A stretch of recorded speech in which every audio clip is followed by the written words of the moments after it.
देवयानी पधार रही हैं।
कुलभूषण महाप्रतापी न्याय प्रिय महाराज ययाति पधार रहे हैं।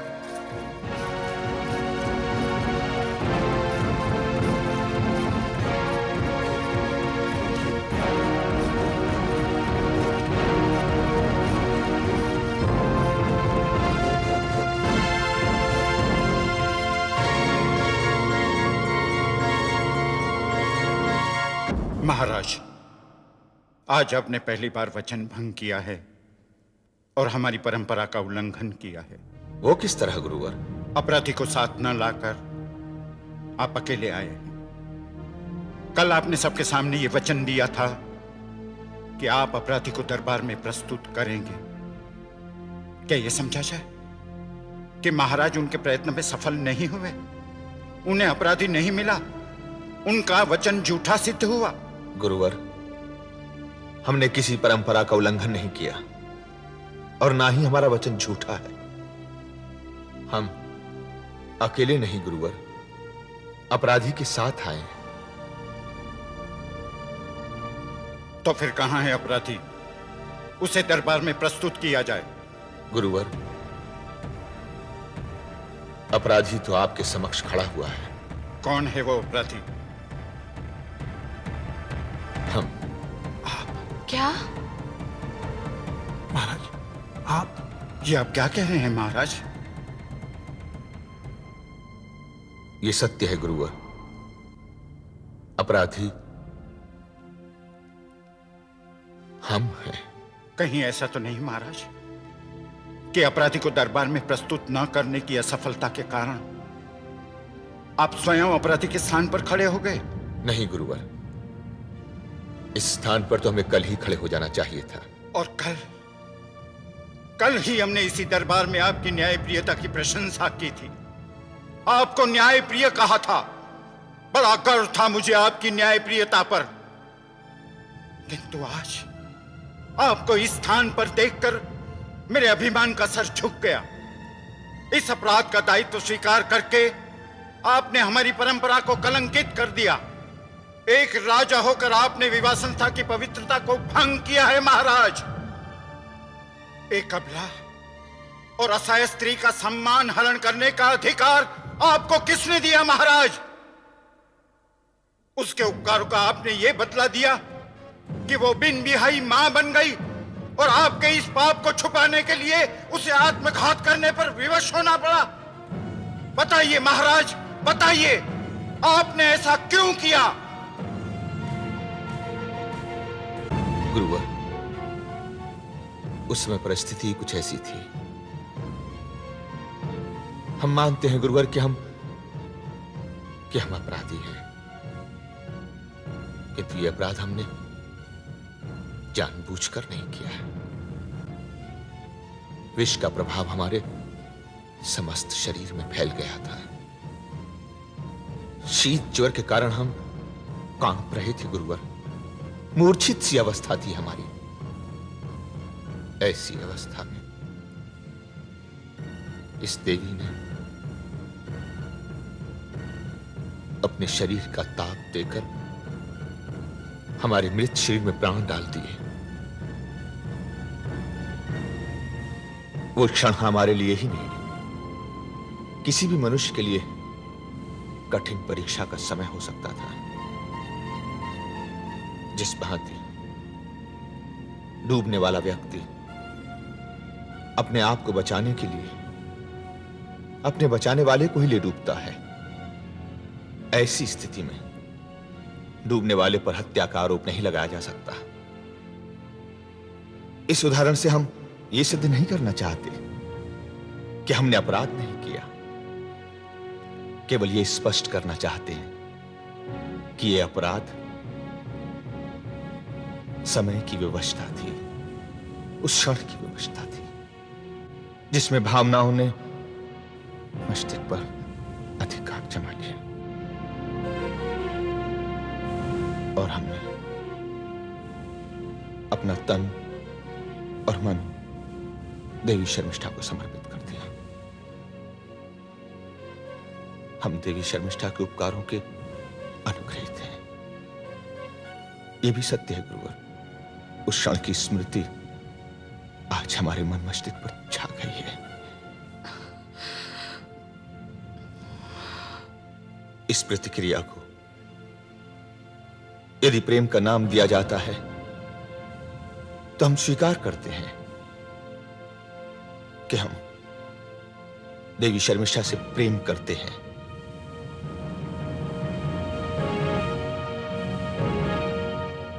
और जब हमने इस स्थिति, इस अपराध का दायित्व अपने सर पर ले ही लिया है, तो हमें यह कहने में भी संकोच नहीं कि देवी शर्मिष्ठा से जो भी संतान उत्पन्न होगी वो हमारी संतान होगी। और इस अपराध के लिए हमें जो भी दंड दिया जाएगा हमें स्वीकार्य है।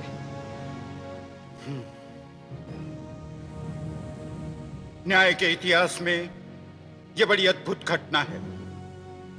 इस घटना से एक नहीं 2 स्त्रियां प्रभावित होती हैं। महाराज ययाति ने जो अपराध किया है, यदि इस अपराध का दंड उन्हें दिया जाता है तो इससे केवल एक स्त्री को न्याय मिलेगा।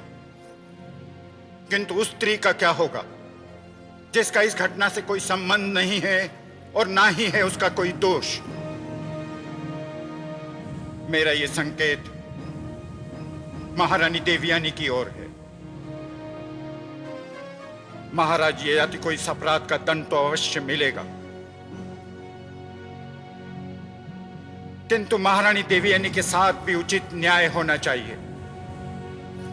इसलिए मैं धर्माधिकारी होने के नाते यह निर्णय देता हूं कि महाराज ययाति को दंड देने का अधिकार केवल महारानी देवयानी को है। इसलिए मैं महारानी देवयानी से विनती करता हूं कि वो न्यायपीठ पर पधारें।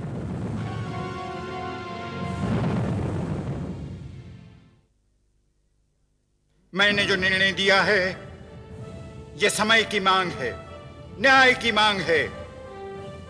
महारानी देवयानी, अब आप न्यायाधीश हैं, निर्णय आपको करना होगा। आइए न्यायपीठ पर पधारें।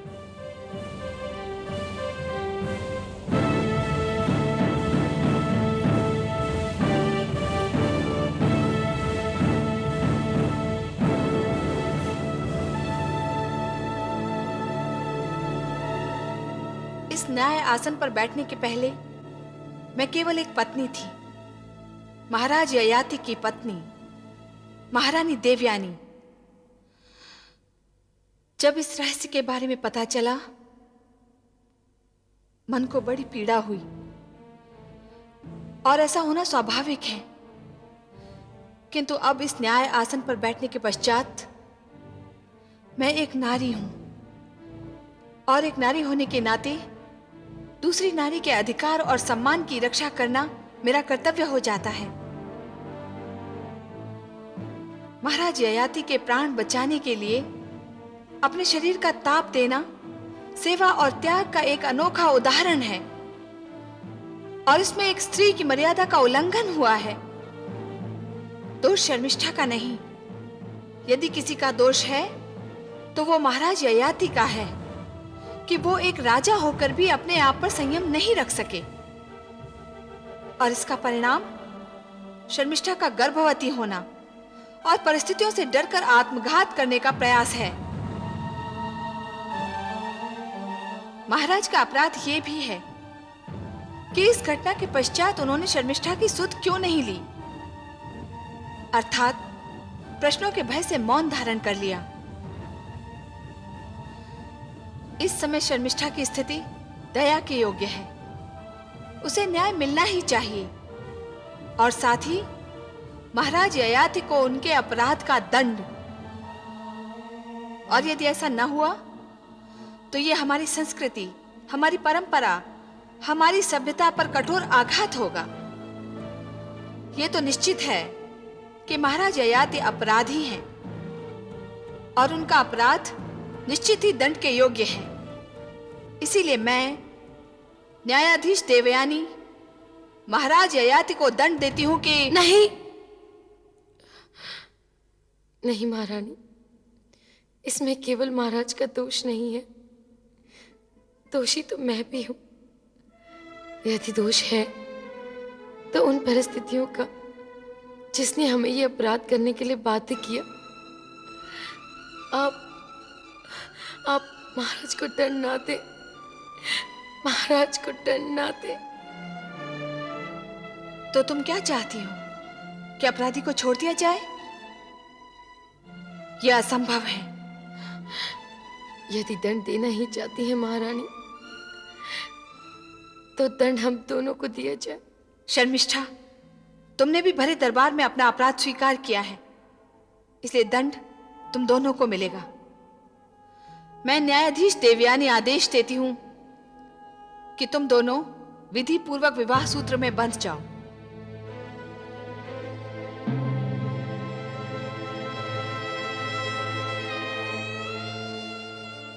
महारानी देवयानी, ये ध्यान रहे, न्यायाधीश किसी के साथ पक्षपात नहीं कर सकता। राजगुरु, आपको भी ये ध्यान रहे कि किसी भी व्यक्ति को न्यायपीठ पर बैठने वाले व्यक्ति के निर्णय पर शंका करने का कोई अधिकार नहीं है। न्यायाधीश का निर्णय अंतिम निर्णय होता है। किंतु ये निर्णय किसी को मान्य नहीं है। ये विवाह नहीं हो सकता। क्यों नहीं हो सकता? इसलिए कि महाराज ययाति आर्य हैं और देवी शर्मिष्ठा असुर, और नियम अनुसार ये विवाह नहीं हो सकता। जो नियम मानव को मानव से अलग करता है, वो नियम जो दो संस्कृतियों को मिलने नहीं देता, वो नियम जो दो साम्राज्यों को मिलने नहीं देता, ऐसे नियम को बदल देना चाहिए। जब आपने मुझे न्यायाधीश बनाकर इस न्यायपीठ पर बिठाया है तो आपको मेरे आदेश का भी पालन करना होगा। गुरुवर्य, ये मिलन केवल एक स्त्री पुरुष का मिलन नहीं है। ये मिलन है दो संस्कृतियों का, आर्य संस्कृति और असुर संस्कृति का। रणभूमि में भी जो संधि हुई थी वो संधि नहीं थी। संधि तो आज होगी, जो आर्यों और असुरों के बीच शताब्दियों से होते चले आ रहे रक्तपात को समाप्त कर देगी। ये संधि घृणा के स्थान पर प्रेम को जन्म देगी। ये संधि दोनों समुदायों को एक ऐसे अटूट बंधन में बांध देगी जिसे तोड़ना असंभव होगा। ये संधि न केवल आर्यों और असुरों के बीच एकता की प्रतीक होगी, बल्कि सारे राष्ट्र के एकता की प्रतीक होगी। महारानी देवयानी, आपके इस निर्णय ने हम सबकी आंखें खोल दी। स्त्री के अधिकार और उसके सम्मान की रक्षा इस निर्णय का एक पक्ष है, और असुरों और आर्यों की एकता इस निर्णय का दूसरा पक्ष। ये निर्णय सर्वमान्य है। हम इस निर्णय का हृदय से स्वीकार करते हैं। किंतु देवयानी, ये नहीं शर्मिष्ठा, अब तू कुछ नहीं बोलेगी। मैं तो बरसों से तेरे ऊपर अत्याचार और अन्याय करती आ रही हूं, और मैंने ये निर्णय बहुत सोच समझ कर लिया है। और जब सबने इस निर्णय को स्वीकार कर लिया है तो तू भी इसे स्वीकार कर ले। ये मेरा केवल निर्णय ही नहीं शर्मिष्ठा, मेरा प्रायश्चित भी है। देवयानी, राजगुरु, विवाह की तैयारी कीजिए। जो आज्ञा महारानी। मैं शीघ्र ही विवाह के आयोजन की व्यवस्था करता हूं।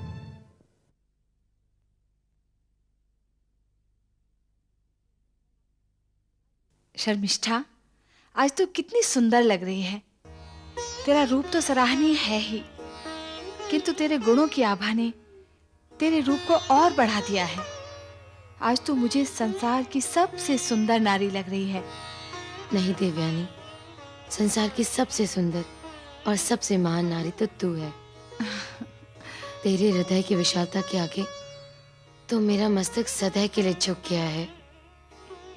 किंतु एक दिन तेरी हट के आके मैंने तेरी दास्ता स्वीकार की थी, किंतु आज तेरी महानता के आगे मैं सदैव के लिए तेरी दासी हो गई। शर्मिष्ठा, ये तू क्या कह रही है?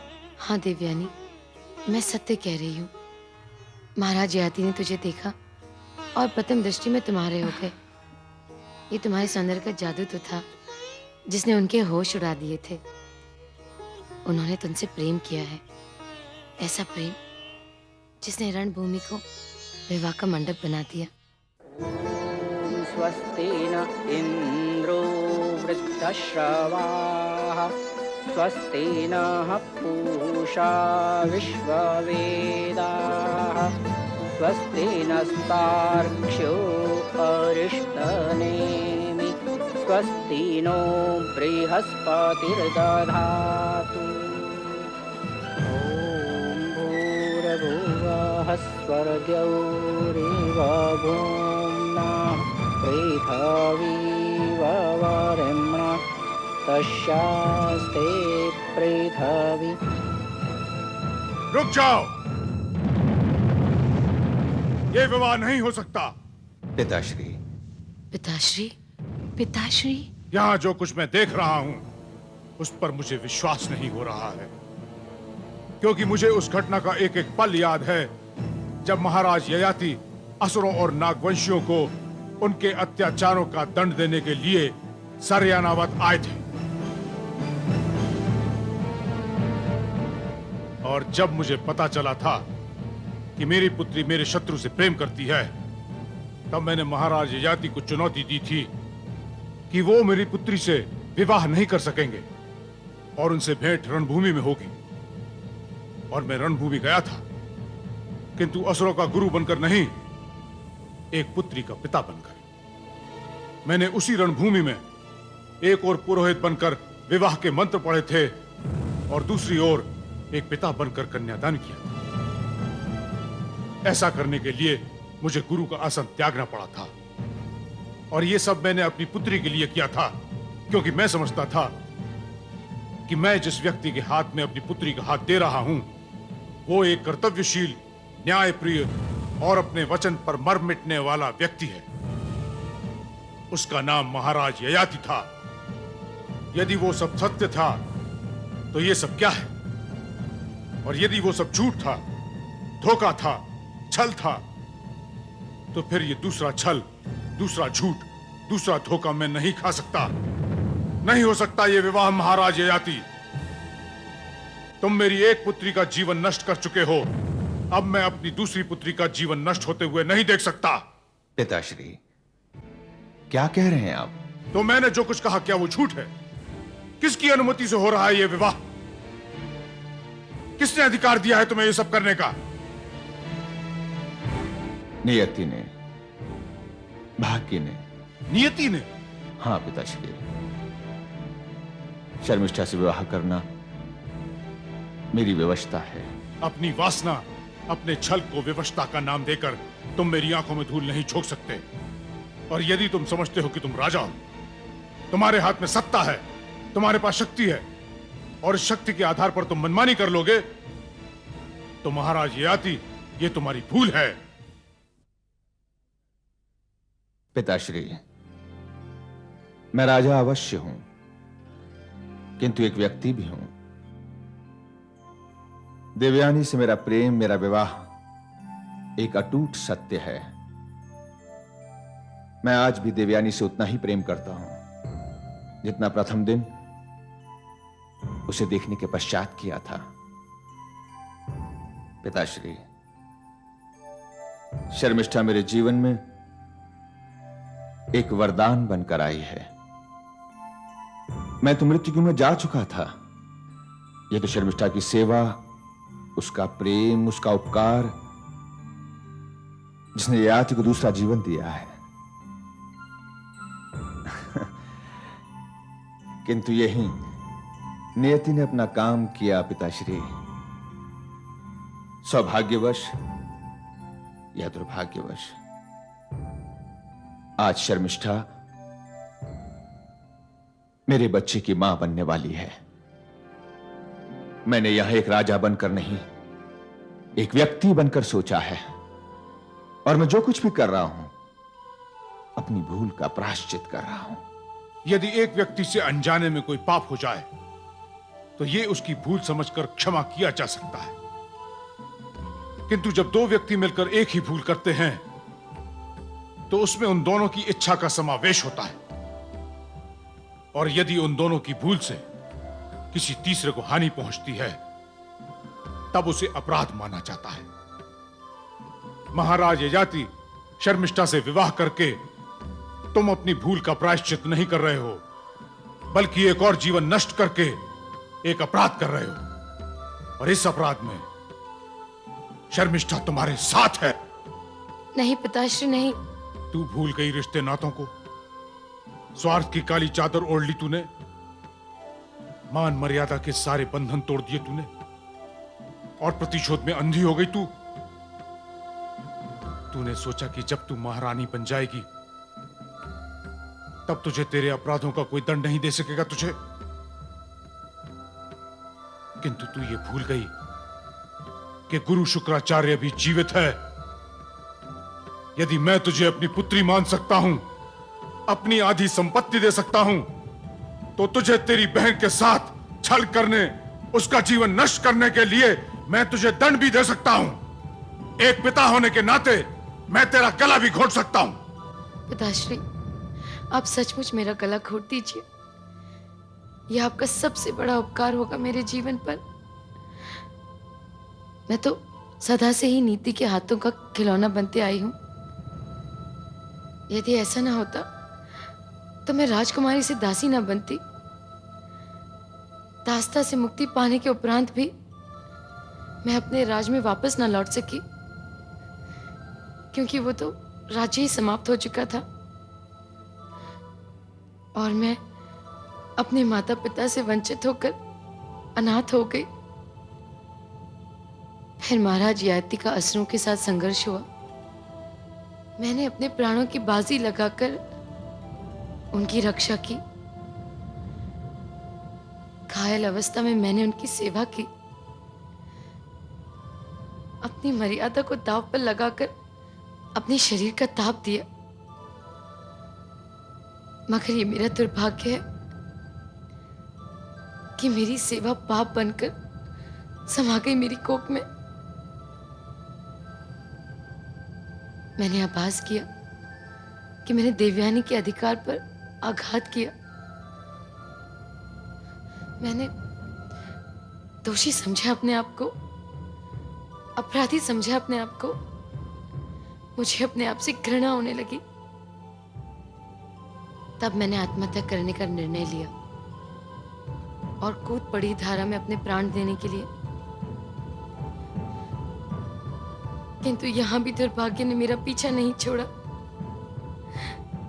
और राजगुरु ने मुझे बचा लिया।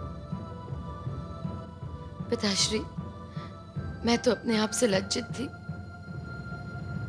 विश्वास कीजिए मेरा, मैंने किसी को भी नहीं बताया कि मैं महाराज ययाति के बच्चे की मां बनने वाली हूं। ये तो स्वयं महाराज ने स्वीकार किया, और इस विवाह मंडप में आप मुझे दुल्हन के रूप में देख रहे हैं। ये मेरा नहीं, देवयानी का निर्णय है। ये तो न्यायाधीश महारानी देवयानी का आदेश है। मैं मानती हूं पिताश्री कि मैं दोषी हूं, अपराधी हूं। मेरे लिए एक ही दंड है, मृत्यु दंड। समाप्त कर दीजिए मेरा ये अभागा जीवन। और मुक्ति दिला दीजिए मुझे इस पापी शरीर से। आचार्यवर, देवी शर्मिष्ठा ने जो कुछ कहा उसका एक एक शब्द सत्य है।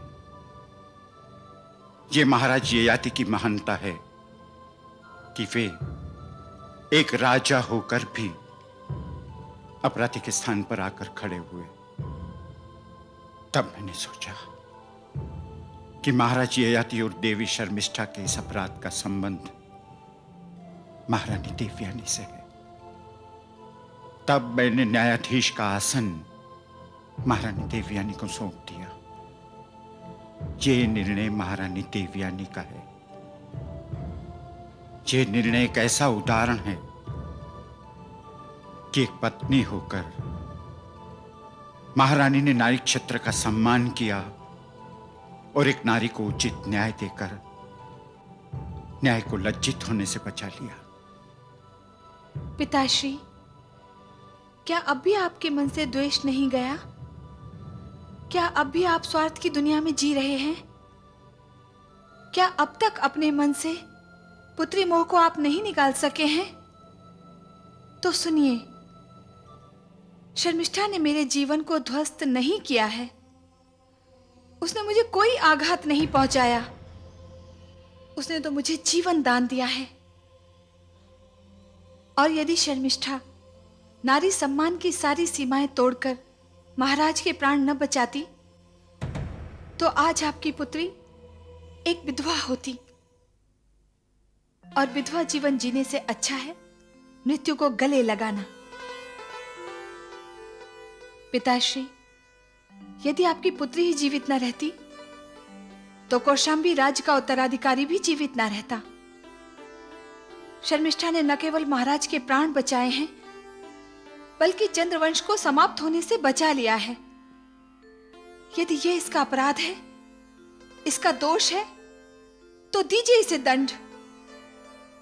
यह आपसे आपकी पुत्री नहीं, कौशाम्बी राज की महारानी कह रही है।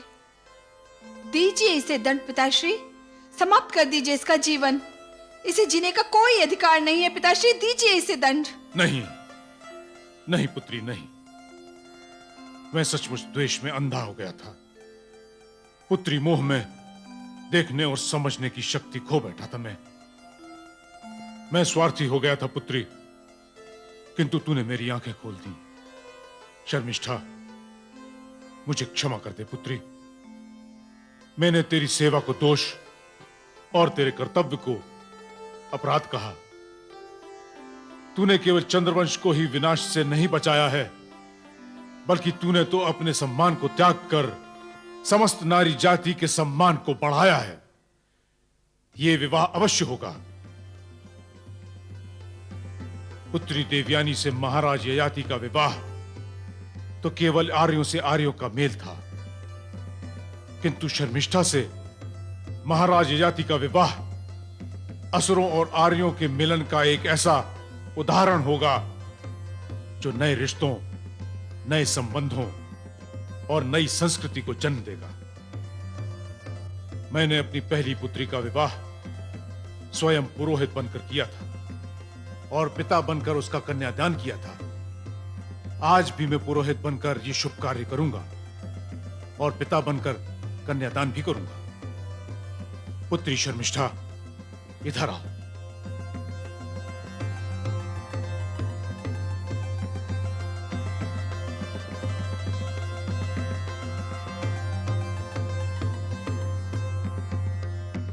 पुत्री शर्मिष्ठा, अपना हाथ दो मुझे।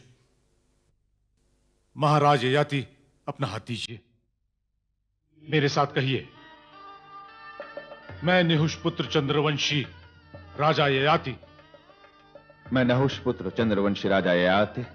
आकाश, आकाश, धरती, धरती, जल, जल, वायु, वायु, अग्नि को साक्षी मानकर, अग्नि को साक्षी मानकर शुक्राचार्य पुत्री शर्मिष्ठा को अपनी पत्नी स्वीकार करता हूं।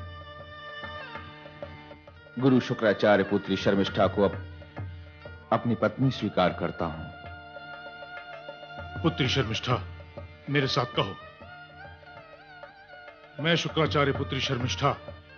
मैं गुरु शुक्राचार्य पुत्री शर्मिष्ठा आकाश, आकाश, धरती, धरती, वायु, जल वायु, जल और अग्नि को साक्षी मानकर और अग्नि को साक्षी मानकर निहुष पुत्र चंद्रवंशी राजा ययाति को अपना पति स्वीकार करती हूँ। नियुष पुत्र राजा ययाति को अपना पति स्वीकार करती हूँ।